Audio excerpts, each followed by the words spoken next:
Ahora, en Enclave Económica, nos acompaña el economista de la Universidad de Chile, Alejandro Alarcón, con quien vamos a profundizar un poco en este tema. Alejandro, muchas gracias por estar aquí con nosotros. Gracias a ti, muchas gracias. Lo primero que quisiera consultarte, Alejandro, es bien sencillo, ¿no? Tratar de entender cómo es que esta alza del precio del petróleo, que suena muy lejano en el Medio Oriente, se puede trasladar a los precios en América Latina. Bueno, lo más importante es que el precio del transporte en los países afectados directamente por el costo del combustible. Acá en Chile, por ejemplo, el costo del combustible representa un 90% del costo del transporte, o sea, es muy directo el impacto.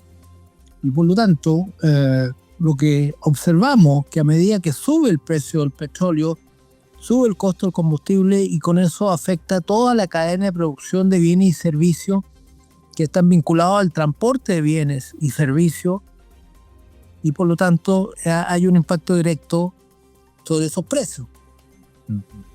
Ahora, la subida de precios también puede generar inflación. ¿Dirías tú que esa es la principal amenaza, digamos, que enfrentan hoy en día los países de América Latina conforme se vaya desarrollando este conflicto en el Medio Oriente? Por supuesto, ese es yo creo que el efecto más importante, porque pareciera que el impacto va a ser muy acotado, pero no es así. Porque la gran cantidad de bienes y servicios que utilizan el transporte en los países hace que sus precios suban y por lo tanto terminemos finalmente con mucho más inflación de lo que comenzó el episodio de incremento de los costos del combustible. O sea, hay una relación directa de la suba del precio de los combustibles con el costo del transporte y con el costo de los bienes que tienen que ser transportados a los distintos países. Claro. Y Alejandro, otra consulta, ¿no? ¿Qué países de América Latina estarían más expuestos a este potencial aumento de la inflación? En América Latina hay varios países que son tanto exportadores de petróleo como también importadores, algunos importadores netos.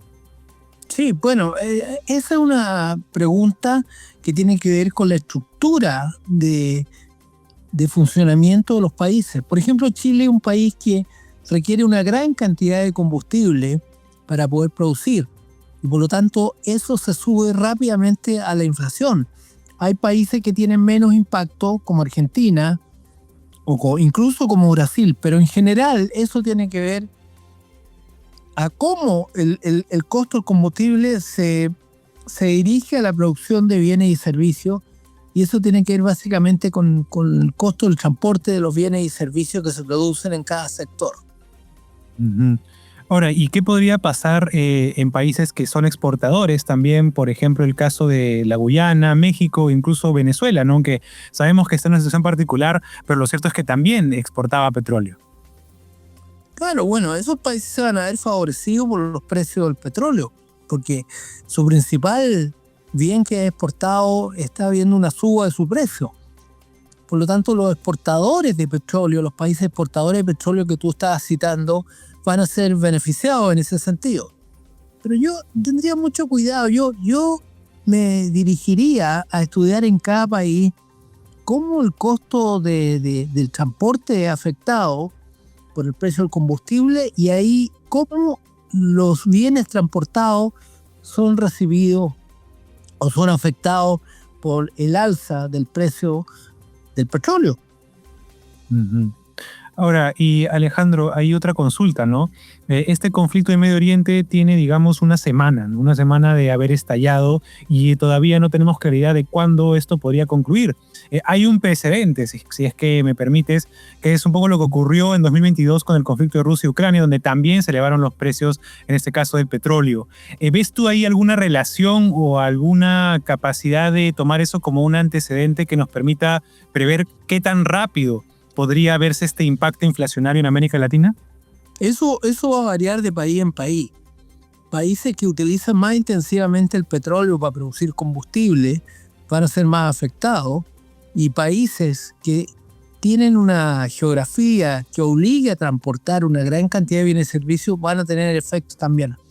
Yo sería muy cauto en ver la diferencia que hay entre países, pero lo que sí sabemos es que en la medida que el costo del transporte sube, va a subir el costo de los bienes y servicios que se transportan, valga la redundancia, y vamos a tener una mayor cantidad de inflación, sin duda con el alza que está teniendo el combustible.